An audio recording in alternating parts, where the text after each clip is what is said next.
So yeah, do that. Just, Yeah. Am I sitting at the table for you? Yeah, there you go, there you go.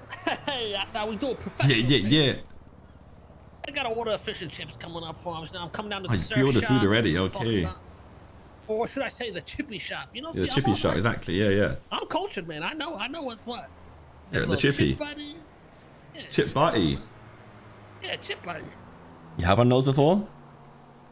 I had a bootleg one. You know what we need to make you try? What? Battered Mars bar. So it's Mars like, bar. yeah, so it's chocolate, but it's in batter. You know what? Oh, it's fried Mars bars. Essentially, yeah. And they got like fried Oreos down here. I didn't Fried Oreos. This is kind of the same thing, but probably better, to be honest. Who knows? What's a Mars bar? It's just, I don't even like them, to be fair. It's like, I don't know what's in it. It's got something in it. It's, how would I describe it? It's like caramel inside it, but it's like dark. Ooh, like a Milky Way. Milky Way's nicer though. Really? It's nice. Oh, okay. I don't know, I'm not a fan of Mars really. Damn, I'm going to diss them like that, man.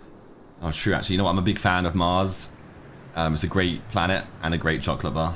I'm all about the Reese's, man. I love Reese's Pieces. They got that shit over there, right? Yeah, I mean, I've done many of the US candy and stuff, you know. Okay. All right, let's get to it, man. So, yeah, well, what's the situation with Dean? You know, I'm talking about. I don't want to step on too many toes. This, that, and the third. Just want to get a feel of the situation, how shit went down. Well, as far as I know, so Dean, as you would know, was demoted by myself to MDMA due to a series of bad judgments, bad calls, mistakes, and he was let off many times for things that caused the gang some serious trouble. As much as I do love him, it pained me to do. Sometimes, you have to, as a leader, like we said before, give some punishment out, because otherwise people think that's like, the bar kind of elevates so everyone can start doing the same thing and everyone thinks it's okay to do. Yeah. And then more and more mistakes happen across the gang. They're like, hey, well, you let me do this. Why can't I do that? Yeah, and it spreads across the gang like a virus, and then everyone else starts thinking they can do it too because you let this person off and it spreads. So we had to, have some action.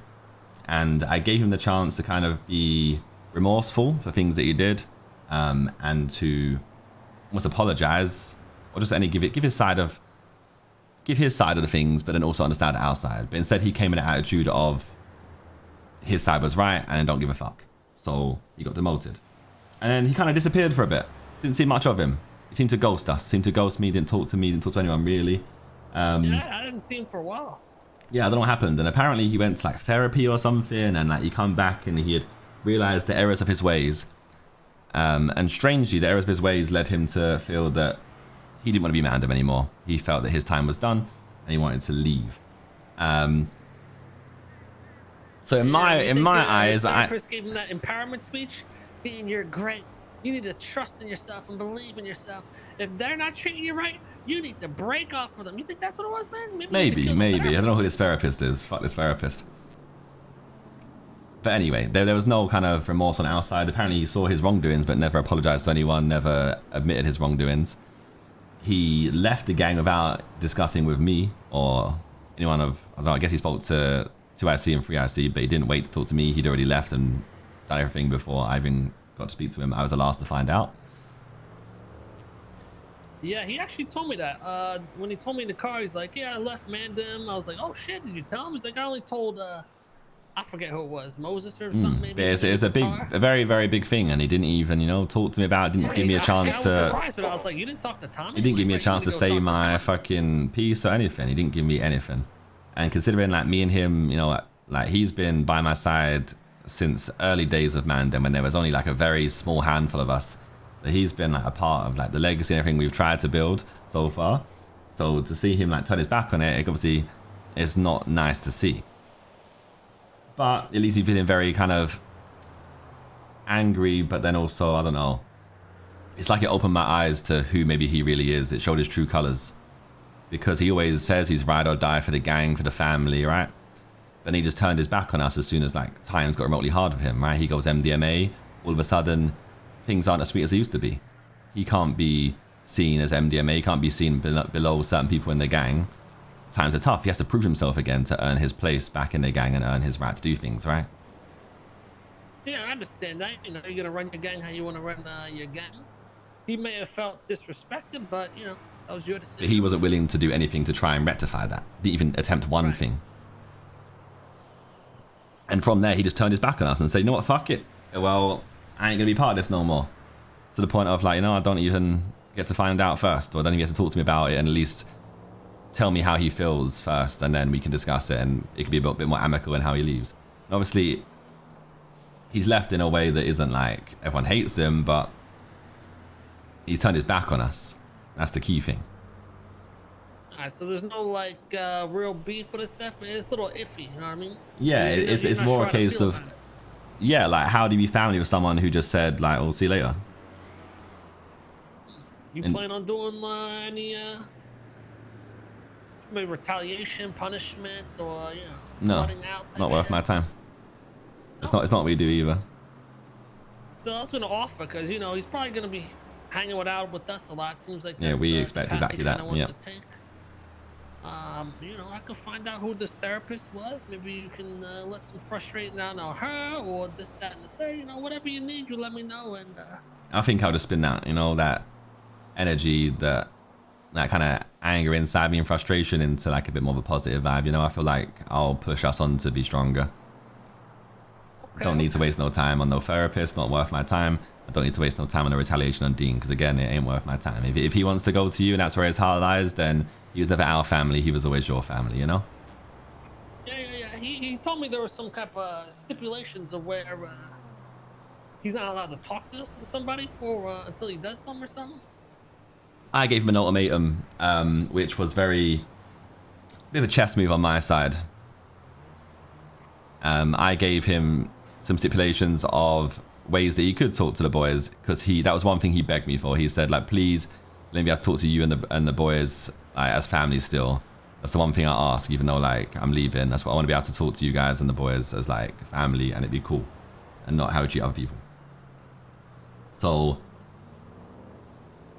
I gave him some stipulations that would prove where his real intentions lied, what he really valued. Did he value what he was asking for, or did he value himself and his own gains more?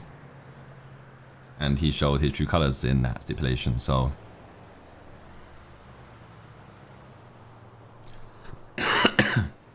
I see.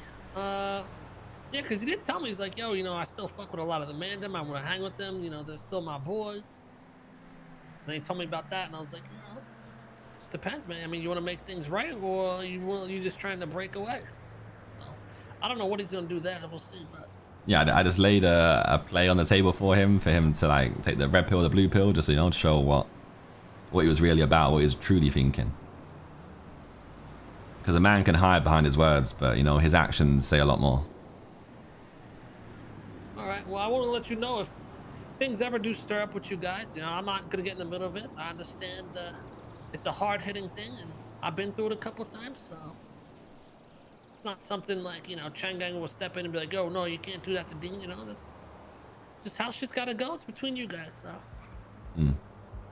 I appreciate that, but I don't think you'll need to worry anyway. All right.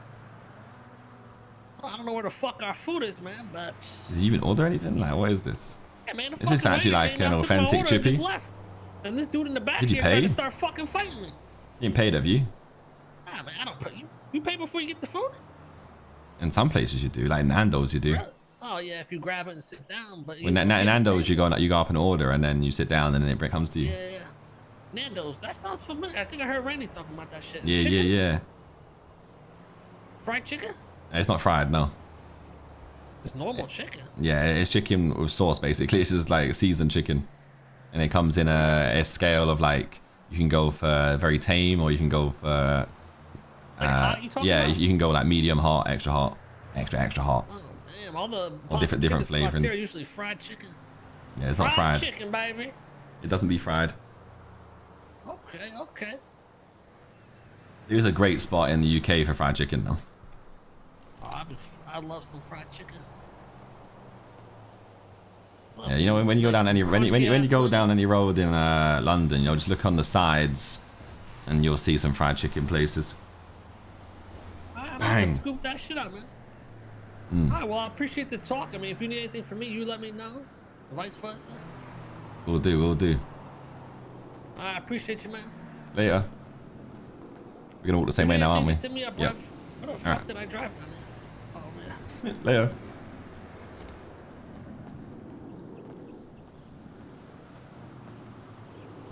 I wonder what Kay would think about you actually keeping Teddy. I think people don't realise that it wasn't necessarily about the bench. Like, it was just more that it was more a great play. It was a great hand to show, because it would be a good gesture on his side as a character to give it to us, and as a gang, it would also be. It works both ways, right? You could bluff it and say, "Don't worry about it, keep it." It worked like it worked.